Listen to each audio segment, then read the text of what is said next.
Magandang araw sa inyo mga kabayan. Tunghayan ninyo ang ating bagong video ang ipapakita naman sa inyo ay isa din sa mga aking nihanda nung midyanuchi namin nung New Year's Eve. Ay di aking ipapakita ngayon sa inyo itong napakasarap na grilled pusit. Binanging pusit lambor. Kaya tayo nagagayat ngayon ng ating mga pang-stuff diyan, panglagay sa loob. Mga kabayan, meron tayo mga sibuyas, mga bell pepper na yan, may luya, aking ginagayat-gayat na papagarne.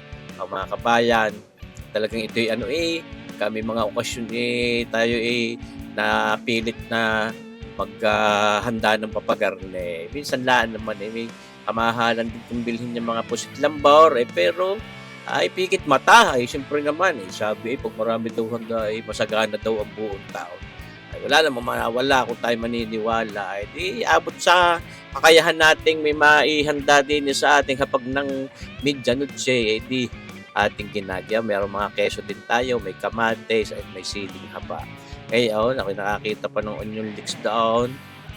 Di ating sasama rin diyan sa ating mga panlagay. Papalaman natin doon sa loob ng pusit lambor.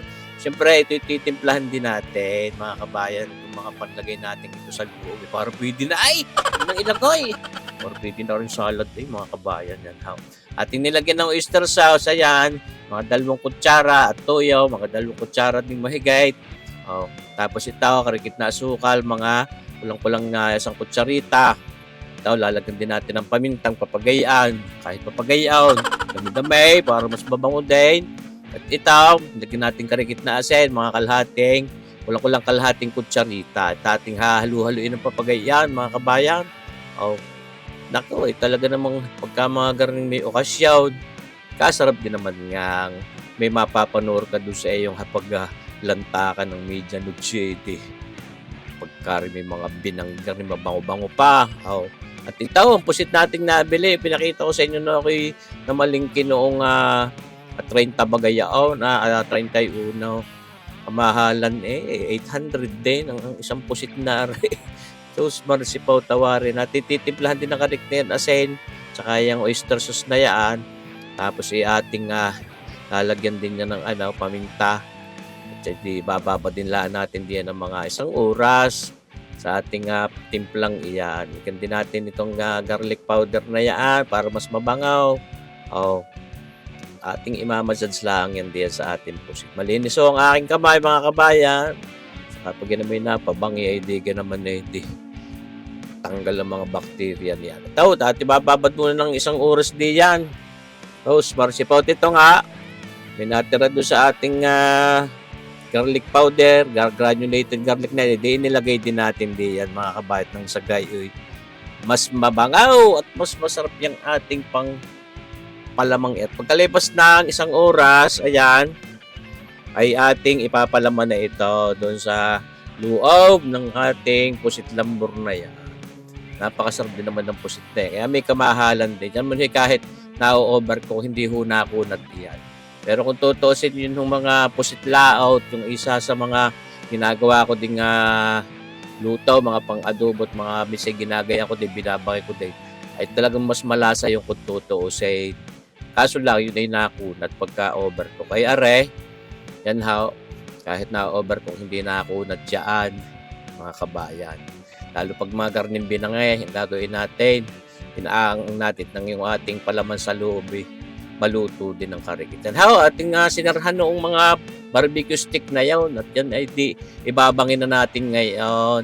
Saktong ako'y nag-lechon pork belly doon, ay di paluto na sayang din naman ang bagat. Ito, ating inilagay doon sa bangihan natin ng isda, bago-bago yun. Nakatuwa akong bumili alam mo magbangi pag may mga papagaya, madali ang pagbabaliktad. Tapos yung mga sungutan ng ating pusit lambaw, hindi nangangalat, hindi nalalaglag doon sa baga.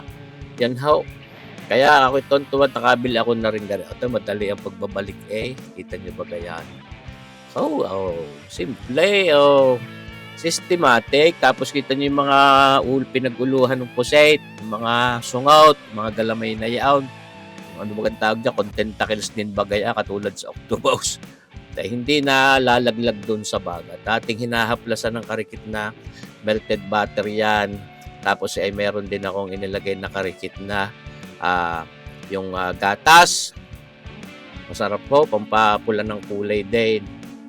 May tamis-tamis ng karikit. Kaya ating mapapatingkad ang lasa ng pusit lambor na yan. Manamis na maisan how. Ano ating lulutuin nila ng matagal-tagal yan pag papaang-ang natin para yung mga laman nga sa loob ay maluto din. Huwag natin bibiglain ng lakas ng baga. Yan ho. Pag binabalik, ating hinahaplasan yung mga ganyan. Pampasarap lalaw. Yun ho. Tunay naman. Yun ho, may gatas na malapot, mga kabayan. Karigit laang, naman subrat, hindi naman yan halo-halo, ulit chiplat.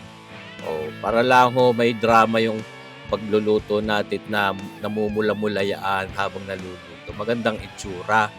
Tapos may karikit na tamis, matingkad ang lasa ng puset. So, marsipaw tawaray, mga kabayan. Talaga namang nakakapag-anyaya. Ang sarap niyan na eh. Kung naglalaway uli, parang gusto ko ulit magluto niya sa isang araw, mga kabayan. Ay, kamusta naman ho kaya? Ay, pagkagarning mga may okasyon nga ay tayo napilit. Alangan naman, ay siyempre. Minsan-minsan lang makakalantak ng gayan eh. Di ba ka ho? Hindi na ginagawa natin ng paraan. So, marsipaw tawarin. Tunay kayo. Puset lambor, yan ho, grilled puset. Ang ating sistema, siyempre, meron kayong kanya-kanya ding sistema, mga kabayan, ay di ayos. Siguradong masarap din. Yan ho. Parang namamangha sa itsura eh. Tunay kayo, mga kabayan. Malapit na yun sa katotohanan. At yun nga iahayin natin doon sa ating hapag ng Media Noche nung daang New Year's Eve. Gusto ko rin lang ipakita sa inyo. Ayan ho. So, napakasarap niyan. Shoutout sa mga subscribers natin, viewers natin, siyempre. Maraming salamat po sa patuloy ninyong pagsuporta at pagsubaybay dito sa Sir Boyet Melo YouTube channel. Basta ako maasahan ninyo na lagi magpapakita pa rin sa inyo mga cooking videos kahit yung iba yung mga inuulit ko na, yung mga hindi nakakapanood ay kuha. Pero kung gusto ninyo hong bisitahin yung mga videos ko, napakarami. Hanapin nyo lang po itong Sir Boyet Melo, tingnan ninyo ating mga videos. Yan ho, kita nyo bagang itsura. So, marsipaw tawarin. Talaga namang panalong-panalo yung mga ganyang pusit lambor, binanging pusit. Grilled squid, ayan, mga kabayan. Masarap mapapakay, masarap na pangulam, masarap na pulutan. Ay panalo, nandito na lahat. Kaya sulit yung ating ibinili na 800 pesos din yan sa ating pusit lambor na yan, mga kabayan.